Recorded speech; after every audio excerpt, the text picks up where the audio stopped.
எங்கள் மெய்டு வந்து நேற்று லேட்டாக வந்தாங்க. ஏன் என்னாச்சு அப்படின்னு கேட்டேன்.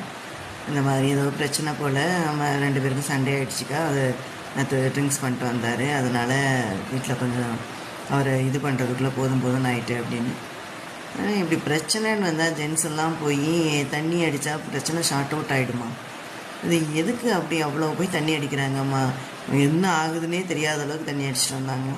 இது ஏன் இவ்வளோ தண்ணி அடிக்கணும் எனக்கு புரியலை. அப்படின்னா லேடிஸ்க்கும் அதே பிரச்சனை இருக்க தானே செய்யுது. நாங்களாம் என்ன தண்ணியாக அடிக்கிறோம்? எங்களுக்கு இருக்கிற பிரச்சனைக்கு நாங்கள் டாஸ்மாக ஃப்ரிட்ஜுக்குள்ளே தான் வச்சுருக்கணும். எல்லாம் இந்த கருமத்தெல்லாம் எங்கே போய் சொல்ல. எங்கள் மெய்டு வந்து நேற்று லேட்டாக வந்தாங்க. ஏன் என்னாச்சு அப்படின்னு கேட்டேன்.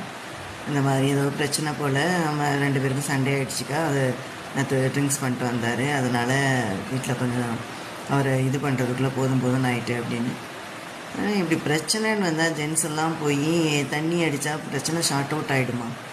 இது எதுக்கு அப்படி அவ்வளோ போய் தண்ணி அடிக்கிறாங்கம்மா? என்ன ஆகுதுன்னே தெரியாத அளவுக்கு தண்ணி அடிச்சிட்டு வந்தாங்க. இது ஏன் இவ்வளோ தண்ணி அடிக்கணும் எனக்கு புரியலை. அப்படின்னா லேடிஸ்க்கும் அதே பிரச்சனை இருக்க தானே செய்யுது. நாங்களாம் என்ன தண்ணியாக அடிக்கிறோம்? எங்களுக்கு இருக்கிற பிரச்சனைக்கு நாங்கள் டாஸ்மாக ஃப்ரிட்ஜுக்குள்ளே தான் வச்சுருக்கணும். எல்லாம் இந்த கருமத்தெல்லாம் எங்கே போய் சொல்ல.